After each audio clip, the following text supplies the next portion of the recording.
നടി ശ്രുതി രജനികാന്ത് കൂടി നമുക്കൊപ്പം ചേരുന്നു. ശ്രുതി, നേരത്തെ തന്നെ വിൻസിയുടെ വിഷയത്തിനകത്ത് പറഞ്ഞ ചില കാര്യങ്ങളൊക്കെ മാധ്യമങ്ങളിലൊക്കെ വന്നതാണ്. അതായത് നേരത്തെ ഈ പരാതികളൊക്കെ വിൻസി പറഞ്ഞതാണ്, അതുകൊണ്ടാണ് വിൻസിക്ക് സിനിമ കുറഞ്ഞത് എന്ന തരത്തിലുള്ള ഒരു ആരോപണമൊക്കെ പറഞ്ഞിരുന്നു ശ്രുതി.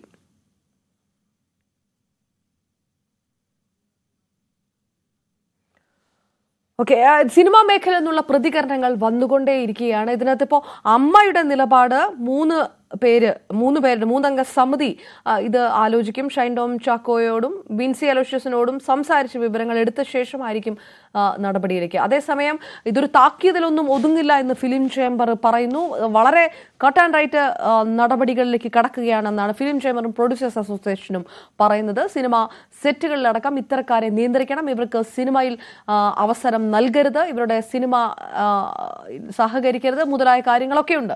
പക്ഷേ താരസംഘടന അല്പം കൂടി മയപ്പെട്ട രീതിയിലേക്ക് ഈ വിഷയത്തെ എല്ലാ തവണ ഏത് തരത്തിലാണോ താരസംഘടന എടുക്കാറുള്ളത് അത് ആ തരത്തിൽ തന്നെ ഒക്കെയാണ് എടുത്തിരിക്കുന്നത്. ശ്രുതി രജനികാന്തും നമുക്കൊപ്പം ചേർന്നു. നടി ശ്രുതി, ഈ വിൻസി അലോസിയേഷന്റെ പരാതി വന്നപ്പോൾ ഇത് ആരാണ് എന്ന് അറിയാത്ത സമയത്ത് പോലും ഇത് നേരത്തെ വന്ന പരാതിയാണ്, അതുകൊണ്ടാണ് വിൻസിക്ക് സിനിമ കുറഞ്ഞത് എന്ന് ശ്രുതി പറഞ്ഞിരുന്നു അല്ലേ? ഇപ്പൊ ഇത് ഷൈൻ ടോം ചാക്കോ ആണ് എന്ന് അറിയുമ്പോൾ ഷൈൻ ഇപ്പോഴും പ്രധാനപ്പെട്ട പല പ്രോജക്റ്റുകളുടെയും ഭാഗമായിട്ട് നിൽക്കുന്ന ഒരാളാണ്. അപ്പോൾ ഇത് വ്യക്തമാണ്, ഇത് സിനിമാ മേഖലയ്ക്ക് അറിയാത്ത കാര്യമല്ലായിരുന്നു വിൻസി പറഞ്ഞ ഈ നടൻ ആരാണ് എന്നുള്ളത്. അതെ, ഇപ്പം ഷൈൻ ടോം ചാക്കോ ആണെന്ന് പറഞ്ഞു. ഇപ്പം എന്നെ സംബന്ധിച്ചിടത്തോളം ഞാൻ അതിന് മുന്നേ സപ്പോർട്ട് പറഞ്ഞു. ഇപ്പൊ ആരാണെങ്കിലും ഹൂവർ ഇറ്റ് ഈസ് ചെയ്തത് റോങ് ആണ്. ഇപ്പൊ ഒരാൾക്ക് അൺകംഫർട്ടബിൾ ആയിട്ട് ഫീൽ ചെയ്തിട്ടുണ്ടെങ്കിൽ അത് ചെയ്തത് റോങ് ആണ്. ഇത് പിന്നെ ഇൻഡസ്ട്രിയിൽ എനിക്ക് തോന്നുന്നു വളരെ ചുരുക്കം വരെ വെളിയിൽ പറഞ്ഞിട്ടുള്ളൂ, അല്ലാതെ നടക്കുന്ന ഒരു കാര്യമാണ്. അപ്പൊ വെളിയിൽ പറഞ്ഞപ്പോൾ നമ്മള് ഒരു സ്ത്രീ എന്ന നിലയ്ക്ക് മാത്രമല്ല, ഇപ്പം ഇതേ സമയത്ത് ഒരു പുരുഷനാണ് വന്ന് പറഞ്ഞിരുന്നെങ്കിലും ഐ വിൽ സപ്പോർട്ട്. കാരണം നമുക്കും ഏറെക്കുറെ അറിയാവുന്ന ഒരു റിയാലിറ്റിയാണ്. അപ്പം എല്ലാരും കൂടെ ഒരാളെ മാത്രം ക്രൂശിക്കുന്നത് കാണുമ്പോൾ കുറച്ച് ബുദ്ധിമുട്ടുണ്ടായിരുന്നു.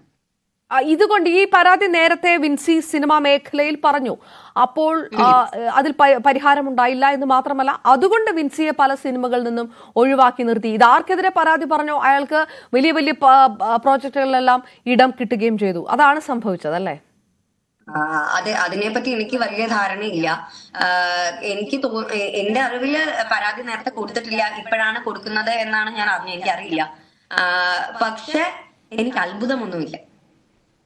ഇത്തരം അനുഭവങ്ങളിലൂടെ ഒരുവിധം എല്ലാവരും കടന്നു പോയിട്ടുണ്ട് എന്നാണ് നേരത്തെ നടി രഞ്ജനയും ഭാഗ്യലക്ഷ്മിയും ഒക്കെ പ്രതികരിച്ചത്. നിങ്ങളുടെ തലമുറയ്ക്കും അത് തന്നെയാണ് പറയാനുള്ളതാണോ?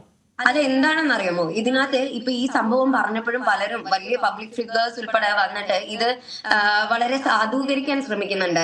ഇതൊക്കെ തമാശയല്ലേ എന്നൊക്കെയുള്ള രീതിയിൽ. അപ്പം ഇങ്ങനെയുള്ള ഒരു ഇടപെടലുകൾ കാരണമാണ് പിന്നെ ചിലര് സാഹചര്യം കൊണ്ട് നമ്മൾ കമ്മിറ്റ് ചെയ്തു, ആ ഒരു ക്യാരക്ടർ നമുക്ക് ചെയ്യണമെന്ന് വലിയ ആഗ്രഹമുണ്ട്, അത് കാരണം നിന്നു പോകുന്നവരുമുണ്ട്. അപ്പം അത് കാരണം നമ്മൾ നോ പറയും, പക്ഷെ നമ്മൾ റെസിസ്റ്റ് ചെയ്തിട്ട് കുഴപ്പമില്ല 2-3 ദിവസം അല്ലയോ വെച്ച് നിൽക്കുന്നവരും ഉണ്ട്. അപ്പൊ അവരുടെ നിസ്സഹായാവസ്ഥയും നമ്മൾ മനസ്സിലാക്കേണ്ടതാണ് ആ ഒരു സാഹചര്യത്തിൽ. ഓക്കെ, പക്ഷെ അപ്പോഴും ഈ പ്രൊഡ്യൂസേഴ്സ് അസോസിയേഷൻ പറഞ്ഞിരിക്കുന്നത് ഇങ്ങനെയുള്ളവരൊന്നും സിനിമയിൽ കൊണ്ടുവരരുത്, സഹകരിപ്പിക്കരുത് എന്നൊക്കെയാണ്. പക്ഷേ താരസംഘടന അമ്മ കുറച്ചുകൂടെ മയപ്പെട്ട ഒരു നിലപാടെടുക്കുന്നു, ഒരു 3 സമിതിയെ വെച്ചിരിക്കുന്നു, അപ്പുറത്തും ഇപ്പുറത്തും ഒക്കെ കേൾക്കണമല്ലോ എന്നൊക്കെ പറയുന്നത്. ഈ അപ്പുറത്ത് നിൽക്കുന്ന ഒരാള് ഹൈബ്രിഡ് കഞ്ചാവ് കേസിൽ പോലും അന്വേഷണം നേരിടുന്ന ഒരാൾ കൂടിയാണ്. പക്ഷേ 2 വശവും കേട്ടിട്ടാണല്ലോ എന്ന് അമ്മ പറയുന്നിടത്ത് ഒരു മയപ്പെടുത്തലുണ്ട് എന്ന് തോന്നും. ഈ പറയുന്നത് പോലെ ചില സാഹചര്യങ്ങളിൽ കറക്റ്റ് ആണ്, നമ്മൾ അപ്പുറവും ഇപ്പുറവും ഒക്കെ കേൾക്കണം.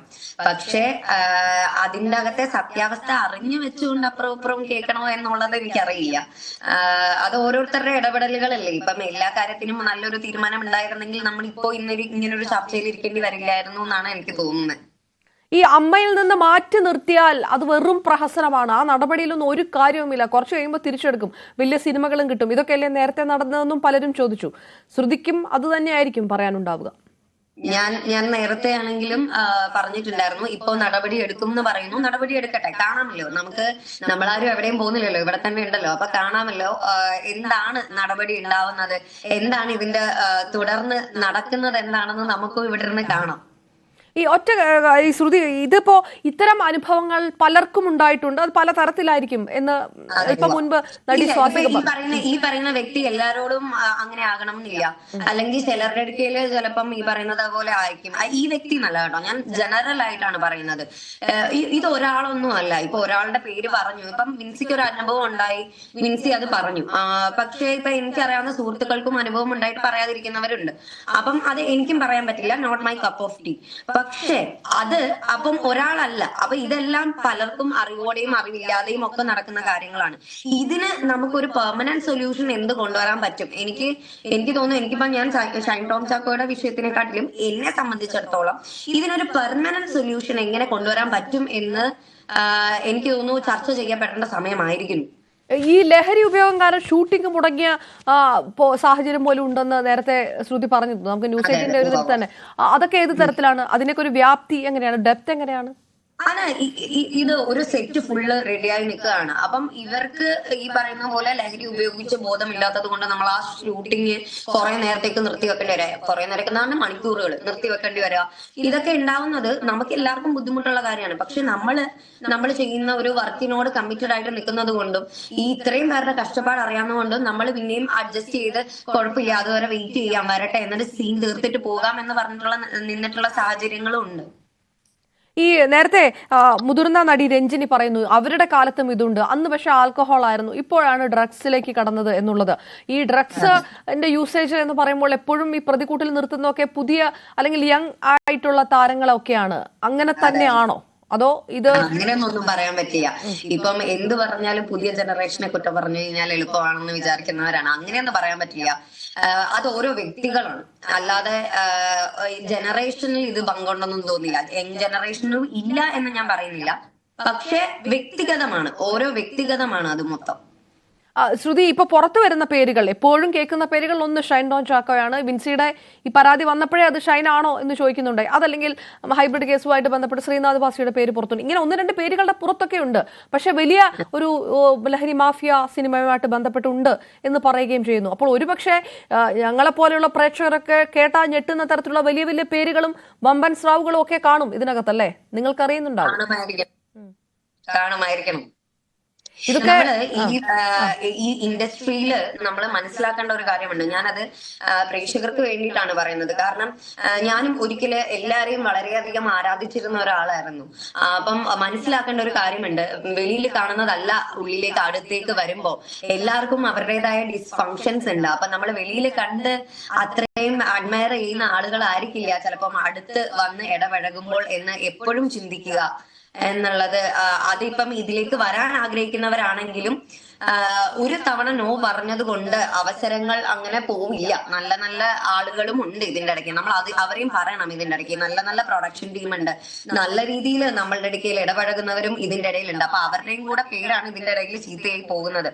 അപ്പോ ഒരു തവണ നോ പറഞ്ഞത് കൊണ്ട് നമ്മുടെ അവസരം പോകാനൊന്നും പോകുന്നില്ല. വേറെ നല്ല നല്ല ആളുകൾ, നമുക്കത് അങ്ങനെ ഒരു യോഗം ഉണ്ടെങ്കിൽ എന്തായാലും വരും. ഈ തുറന്ന് പറഞ്ഞതിന്റെ പേരിൽ ഒരു തവണ നോ പറഞ്ഞത് കൊണ്ട് ചാൻസ് പോയില്ല. പക്ഷെ എങ്കിലും ഈ തുറന്ന് ഉള്ള വെളിപ്പെടുത്തലുകൾ ചെറിയ ബുദ്ധിമുട്ടുകളൊക്കെ ഉണ്ടാക്കിയിട്ടുണ്ടാകും ശ്രുതിക്കും, അല്ലേ? അതെ തീർച്ചയായിട്ടും. പക്ഷെ അതിനെ നമ്മൾ വലിയ കാര്യമാക്കായിരുന്നാൽ മതി. ഇപ്പൊ എന്നെ സംബന്ധിച്ചിടത്തോളം എന്റെ ഒരു പാഷനാണ് സിനിമ എന്ന് പറയുന്നത്. അതിനെ ഞാനതൊരു പ്രൊഫഷൻ ആയിട്ട് എടുക്കുന്നില്ല.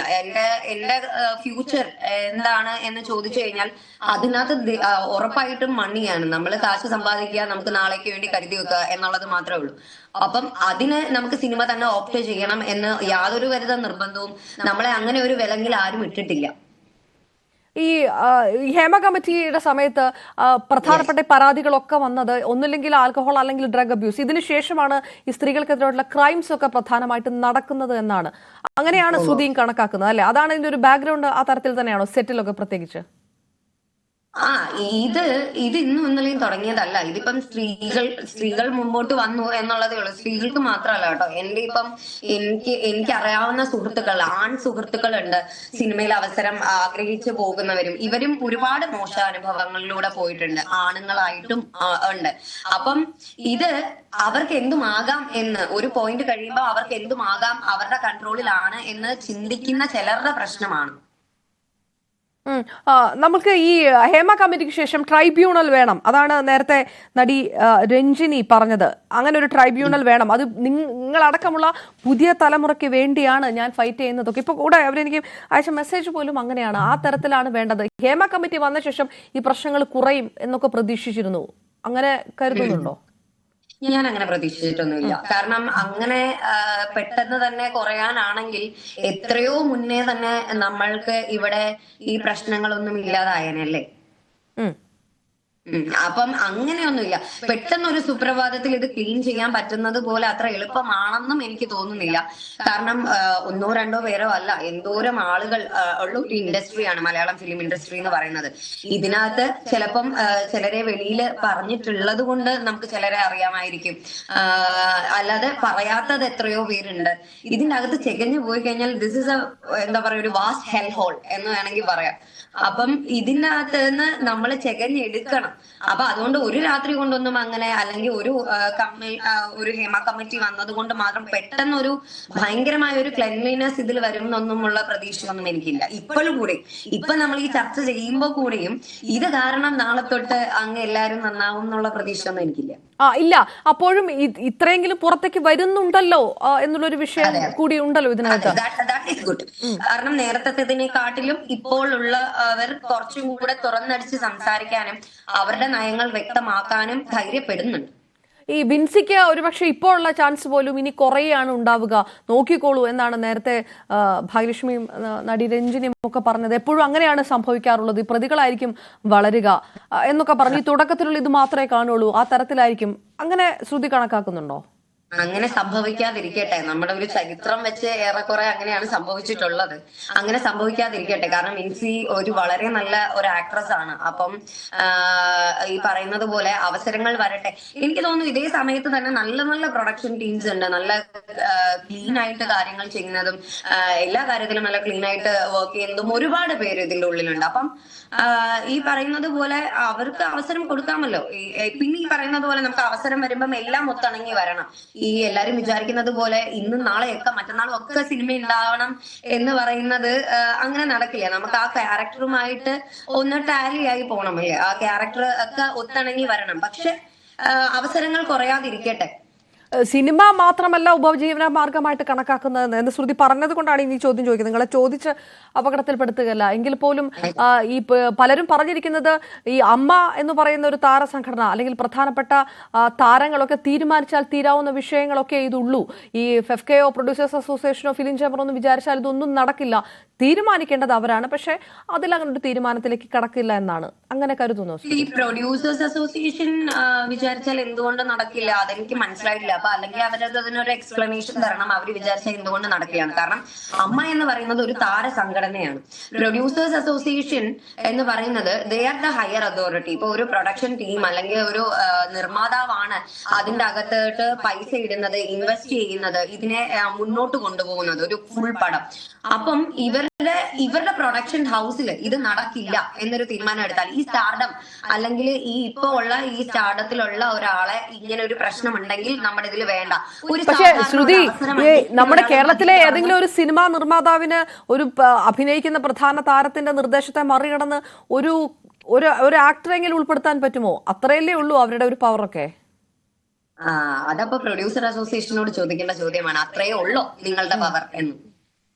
ഈ ഇതുപോലെയുള്ള വിഷയങ്ങൾ നടക്കുമ്പോൾ ഇപ്പോൾ ഈ ഷൈൻ്റെ അത് വിൻസി പരാതി കൊടുത്ത സമയമൊക്കെ വളരെ പ്രധാനപ്പെട്ട അല്ലെങ്കിൽ ഇത്രയോ കാലങ്ങളായിട്ടുള്ള അഭിനേതാക്കളും ഒക്കെ ഈ സെറ്റിൽ ഉണ്ടാവും. ഇത്തരം വിഷയങ്ങളൊക്കെ നടക്കുമ്പോൾ സ്വാഭാവികമായിട്ട് ഈ കാര്യങ്ങളൊക്കെ അറിയുമ്പോൾ എന്ത് തരം നിലപാടാണ് അവരെടുക്കാറ്? ഇത് അങ്ങ് വിട്ടുകളയാൻ പറയുമോ? സ്വാഭാവികമായിട്ട് ഇപ്പം വിൻസിയുടെ കേസിൽ എനിക്കറിയില്ല. പക്ഷെ പൊതുവെ കണ്ടു വന്നിട്ടുള്ളത് എന്താന്ന് വെച്ച് കഴിഞ്ഞാല് അത് നമ്മൾ സംസാരിച്ചിട്ടുണ്ട്. അത് ഇപ്പൊ അത് പെട്ടെന്നൊരു സാഹചര്യത്തിലുണ്ട്. അത് തമാശയായിട്ട് വിട്ടൂടെ, അത് കുഴപ്പമൊന്നുമില്ല. നമ്മള് ഇത്രയും പൈസ മുടക്കിയതാണ്, ഇത്രയും പേര് ഇതിനകത്തില്ലേ, ഇങ്ങനെയുള്ള ഡയലോഗുകളാണ് അധികവും വരുന്നത്. എന്നിട്ട് പിന്നീടും ഇവരുടെയൊക്കെ പടങ്ങളിൽ ഇവർക്ക് തന്നെ ചാൻസ് കിട്ടുകയും ചെയ്യും. ഈ നിങ്ങൾ ഈ പരാതി കൊടുത്തവരൊക്കെ ഇത് കാണുമ്പോൾ ഞെട്ടുകയും ചെയ്യും അല്ലേ? അതെ അതെ അതെ. ഇതിനു മുൻപും ഇത് ലഹരിയുമായിട്ട് ബന്ധപ്പെട്ട കേസുകളൊക്കെ വന്നതാണ്. അന്നൊക്കെ ചർച്ച നടത്തും, ഇതോടുകൂടി ഇവരുടെ കരിയറൊക്കെ തീരുമായിരിക്കും, ഈ സാധനങ്ങൾ ഇതെല്ലാം അവസാനിക്കുമെന്ന് വിചാരിക്കും. പക്ഷേ ഒന്നോ രണ്ടോ സിനിമ വന്നു കഴിയുമ്പോൾ പിന്നെ ഈ കാര്യങ്ങൾ എല്ലാവരും മറക്കും. പ്രധാനപ്പെട്ട ക്യാരക്ടർ പോസ്റ്ററുകളൊക്കെ സോഷ്യൽ മീഡിയയിലൊക്കെ നിറയുന്ന സാഹചര്യത്തിൽ ഇത് ഒരു പ്രേക്ഷകർ പോലും ഓർക്കില്ല. അങ്ങനത്തെ സാഹചര്യങ്ങളൊക്കെ വേദനിപ്പിക്കുമോ ഈ പരാതിയുമായിട്ട് വന്നവരെയൊക്കെ?